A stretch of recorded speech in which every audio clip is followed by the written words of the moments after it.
안녕하세요. 업데이트온입니다. 어느 날 우편함을 열었는데 낯선 고지서 한 장이 들어 있습니다. 확인해보니 신호위반, 과속, 혹은 주정차 위반으로 인한 교통위반 고지서. 대부분의 운전자라면 한 번쯤 받아보셨을 겁니다. 그런데 이 고지서를 받았을 때 어떻게 처리하는 게 가장 유리한지 알고 계신가요?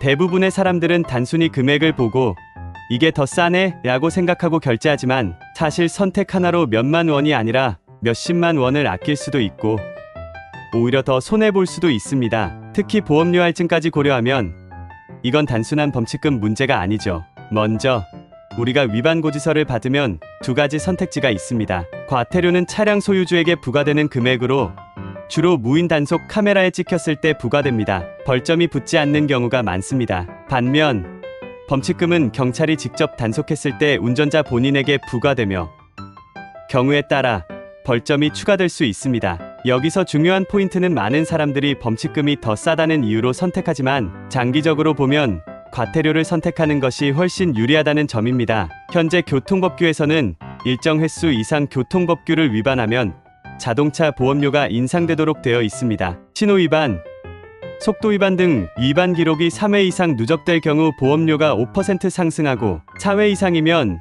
최대 15%까지 할증될 수도 있습니다. 보험료가 한 번 오르면 최소 1년 동안 유지됩니다. 그러니까 범칙금을 선택했다가 12만 원을 아끼는 대신 보험료가 10만 원 이상 올라가는 경우도 생길 수 있습니다. 순간적인 절약이 오히려 큰 손해로 이어질 수 있다는 거죠. 아쉽게도 현장에서 경찰이 직접 단속한 경우에는 무조건 범칙금을 내야 합니다. 하지만 무인 단속 카메라에 걸렸다면 선택할 수 있는 경우에는 반드시 과태료를 납부하는 것이 정답입니다. 심지어 과태료는 사전 납부 기한을 지키면 추가 할인도 받을 수 있습니다. 사전 납부하면 최대 20%까지 할인 가능하므로 미리 처리하면 더 유리합니다. 이미 범칙금을 납부한 경우라면 보험사에 문의하여 보험료 할증 여부를 확인하는 것이 좋습니다. 또한 향후 교통법규를 준수하는 것이 가장 확실한 방법입니다. 결론적으로 선택할 수 있다면 항상 과태료를 납부하는 것이 유리합니다. 범칙금은 운전자 본인에게 부과되며